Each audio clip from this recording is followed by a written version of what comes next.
Bonjour à toutes et tous, c'est la rentrée pour votre émission transfrontalière. C'est aussi une nouvelle législature qui a commencé pour le Conseil d'État genevois élu. Et à la tête du Grand Genève, à nouveau, le vert Antonio Gers. Quelles impulsions souhaite-t-il donner à la région pour ces 5 prochaines années? Notre entretien dans quelques instants. Nous irons aussi sur un chantier en cours dans le Grand Genève. Rendez-vous à Vernier pour y suivre la construction d'une grande passerelle mobilité douce vers le nouveau quartier de l'Étang. Un joli programme à découvrir juste après l'actualité transfrontalière du mois.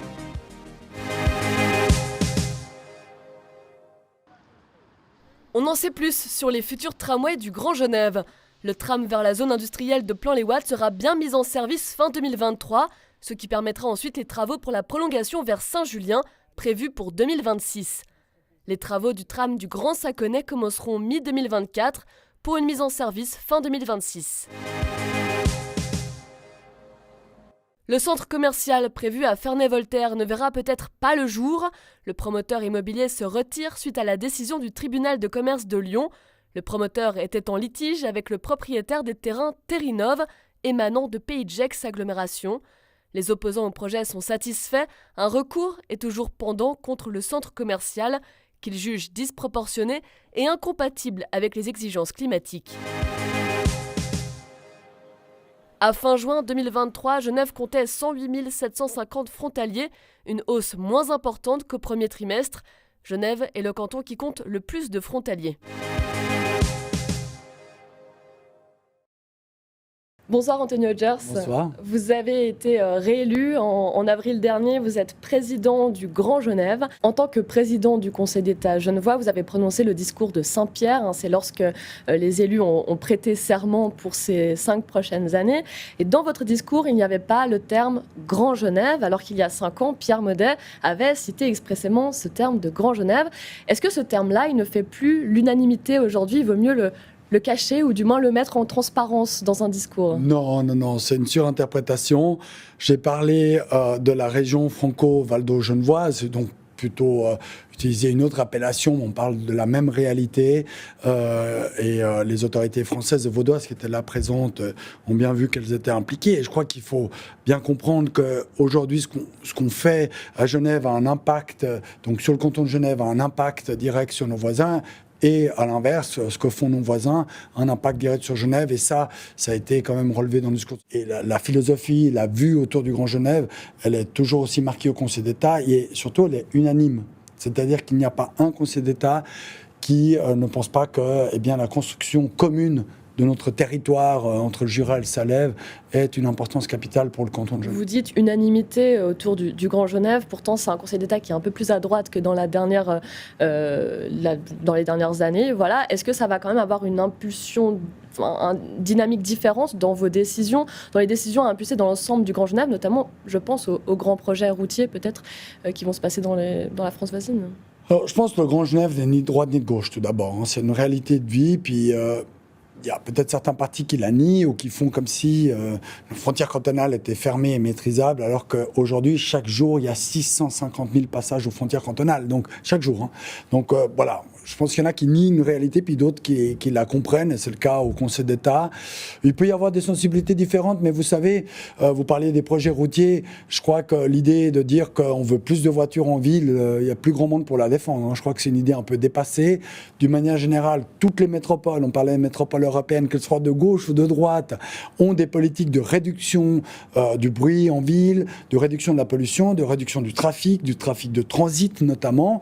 Et il y a un consensus pour dire que aujourd'hui, le canton de Genève est noyé souvent sous la masse de véhicules transfrontaliers. Il faut développer le ferroviaire de manière beaucoup plus large. Et ça, sans trop en dire, parce qu'on le travaille avec mon collègue Pierre Maudet, qui est en charge de la mobilité, on a des ambitions fortes au niveau d'une vision de la mobilité au niveau du Grand Genève, parce que c'est là où ça se passe, en fait. Si du côté français, les voitures arrivent à nos frontières, c'est trop tard, quelque part. Elles pénètrent sur notre territoire. Donc, il y a un enjeu pour le canton de Genève, de réguler la mobilité en amont, c'est-à-dire du côté français, et aussi vaudois, vous l'avez dit, mais surtout français. Vous dites que vous ne voulez plus de la voiture en ville, c'est un discours qui est partagé, notamment à Genève, mais quand on va en France voisine, on voit que le réseau, notamment de transport public, est un peu moins développé. Les Français disent « nous avons besoin encore d'infrastructures routières, on a besoin de cette autoroute Thonon-Machy, on a besoin de cet échangeur à Viry, on ne peut pas faire autrement ». Ça, vous l'entendez ? Oui, et il faut bien être attentif à ce que finalement, le regard de ceux qui vivent dans l'urbanité, notamment en ville de Genève, qui est vraiment le centre de cette métropole, eh bien, qui fait qu'on peut vivre au centre-ville sans utiliser la voiture au quotidien, c'est pas la même réalité en périphérie. Et c'est pas parce que c'est la France, parce qu'en périphérie suisse, si vous allez, que sais-je, dans le Gros de Vaud, c'est pareil, le besoin de la voiture est accru. Et pareil pour notre campagne genevoise aussi, dont on a un peu tendance à oublier cette dépendance à la voiture. Et le Grand Genève, finalement, c'est une instance de dialogue et de coopération sur ces questions-là. Globalement, notre vue, c'est que nous devons aller vers la neutralité climatique et donc la part de la voiture individuelle doit diminuer. Elle ne doit pas disparaître, personne n'a dit ça, même pas au centre-ville à vrai dire, mais elle doit diminuer et ça, je pense qu'aujourd'hui, il y a un consensus avec nos partenaires français pour diminuer. Vous avez raison, il y a des coups partis comme le tronçon Thonon-Machy, voilà, c'est des choses qui datent aussi d'une autre époque, mais globalement, aujourd'hui, il y a quand même un consensus pour dire qu'on ne va pas continuer à construire des routes. Les nouveaux projets, si les Français arrivent avec un nouveau projet routier, là, vous allez dire... Oui, là, on va dire non. Là, je crois que c'est très clair. Je pense que le message est passé. C'est comme les centres commerciaux, d'ailleurs. C'est-à-dire que c'est un peu des choses qui arrivent, qui sont un peu d'un autre temps, mais aujourd'hui, qui ne font plus sens. Sincèrement, continuer à rajouter des routes aux routes, ça a un énorme impact sur la nature. Ça augmente la part d'automobiles. Et finalement, ça peut soulager sectoriellement certains villages, et on ne conteste pas. Mais à la fin... On sait très bien que c'est comme l'eau, hein, on fait un barrage quelque part, eh bien, elle va se filer ailleurs, en fait. Et c'est ça, disons, la réalité en matière de trafic automobile. Donc, globalement, on tend à tempérer. Vous avez dit à nos confrères de la Tribune de Genève qu'il faudrait certainement revoter sur les P+R. On sait que c'est une discussion qui a créé beaucoup de débats en 2014. Est-ce que ça veut dire que là, les Genevois vont devoir revoter ces mêmes Genevois qui ont donné un MCG beaucoup plus fort aussi il y a quelques mois? On pourrait retomber sur la même chose? Alors, on verra parce que sur ce dossier, tout reste à construire et c'est M. Maudet, le pilote des questions de mobilité aussi transfrontalières. Donc, on reviendra, on est excellent dialogue tous les deux sur ces questions-là. On doit encore un peu faire mûrir le projet. C'est vrai que la question des P+R est récurrente, mais si vous prenez les débats de campagne, vous verrez que le candidat MCG a dit qu'il était d'accord pour un cofinancement des P+R en France, y compris le candidat de l'UDC. Et donc, certaines personnes de ces partis-là m'ont confié regretter leur vote de 2014, parce que, dans le fond, un P+R construit en France, ça avantage les Suisses. Les Français, ils disent, nous, on doit prendre la place pour un P+R, on doit en payer une partie, mais finalement, toutes les voitures, elles passent par chez nous quand même. C'est quoi l'intérêt d'un P+R? C'est après le P+R, quand les automobilistes sont passés dans du transport public. Et là, c'est surtout les Suisses qui ont intérêt à voir ces P+R construits. Donc, je pense qu'il faut effectivement remettre l'ouvrage sur le métier, mais à nouveau, on le fera avec M. Maudet dans une vision partagée du Grand Genève. Un discours qui n'est pas nouveau aussi, c'est de dire à chaque fois qu'on crée des infrastructures pour faciliter l'accès à Genève, ça fait venir toujours plus de monde. On voit qu'on est passé à plus de 108 000 frontaliers. Il y a une énorme augmentation ces derniers mois. Est-ce que vous l'entendez aussi, cet argument-là? Oui, et c'est un argument qui vient plutôt du côté français.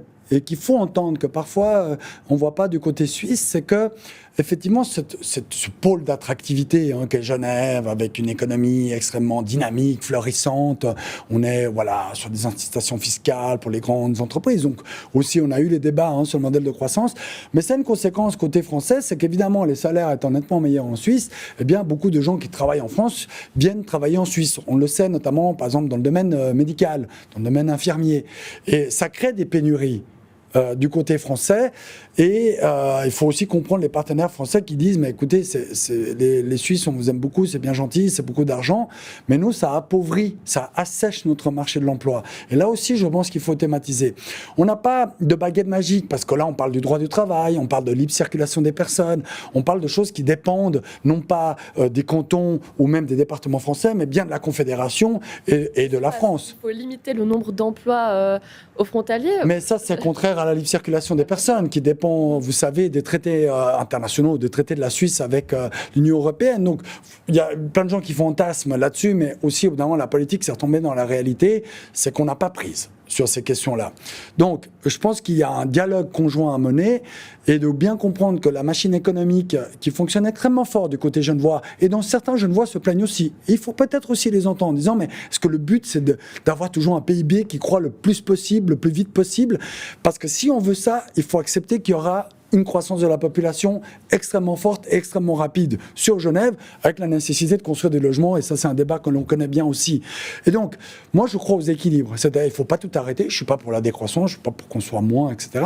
Mais je pense qu'on n'est pas obligé d'appuyer à fond sur l'accélérateur non plus. On peut essayer d'avoir un rythme de croisière qui rééquilibre et faire une analyse plus fine et de dire, bah tiens, si chez nos partenaires français, il y a une souffrance sur le marché de l'emploi dans tel ou tel autre domaine, on doit aussi pouvoir les aider. C'est ça pour moi le Grand Genève.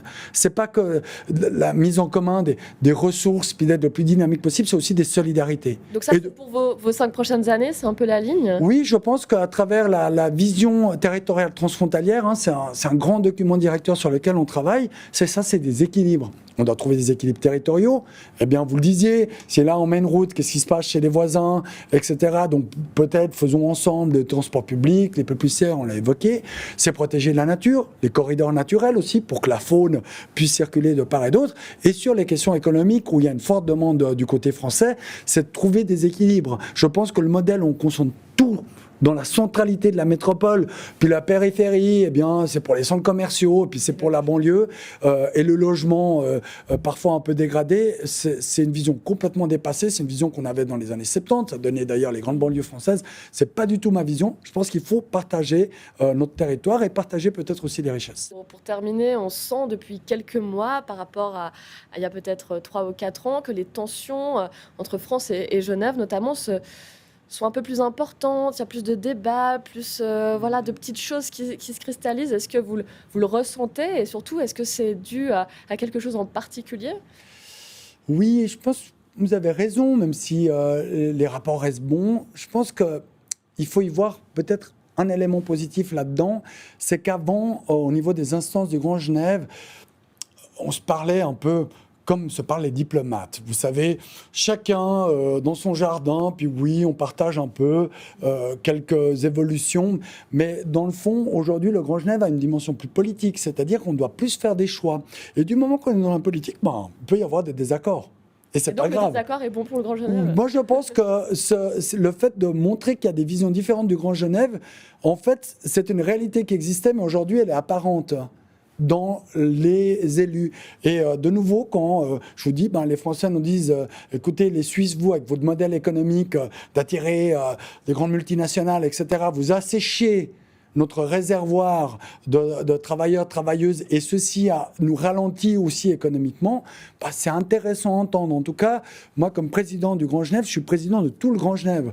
Bien sûr que je suis conseiller d'État, et je suis en plus cette année président du Conseil d'État, mais comme président du Grand Genève, je souhaite avoir une oreille attentive aux équilibres et aux enjeux de tout le territoire, et donc dont la moitié de ce territoire est sur France. Et donc voilà, je pense que ça, c'est l'avènement peut-être d'une plus grande maturité politique du Grand Genève. On se parle plus comme si on était en famille, et peut-être qu'aujourd'hui, on est devenu une grande famille. Une grande famille. Merci beaucoup, Anthony Hodgers. Et on passe à notre chantier du mois ici, la construction de la passerelle mobilité douce à Vernier pour relier la gare au quartier de l'Étang.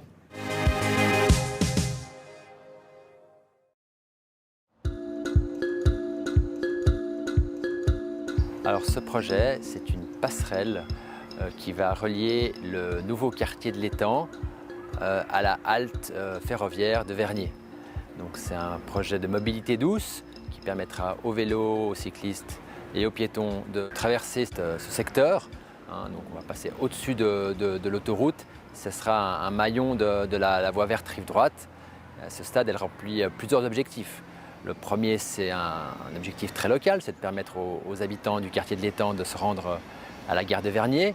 Le deuxième objectif, c'est de recoudre un peu Vernier, qui a été séparé par l'autoroute au milieu, et de permettre aux habitants d'un côté de la commune de rejoindre l'autre côté de la commune. Puis de nouveau, alors un objectif plus régional, d'agglomération, qui permet de boucler ce maillon manquant de la voie verte de la rive droite. C'est une passerelle tout d'abord qui va enjamber l'autoroute, qui va passer sous la voie de chemin de fer dans un premier temps, et puis qui va ensuite sur pilotis rejoindre la halte de Vernier. Aujourd'hui, on a le crédit qui est voté, plus de 27 millions par le conseil municipal, seulement 3 à charge de la ville de Vernier, puisqu'on a un subventionnement large du projet d'agglomération et des promoteurs du quartier de l'Étang. Les travaux ont commencé. Un moment sensible, ça sera l'interruption du trafic ferroviaire pendant 2 heures sur la voie de l'aéroport. Donc ça va être une action coup de poing qui aura lieu au mois d'octobre. Puis effectivement, des travaux qu'on espère finis en 2024-2025 sur cette passerelle.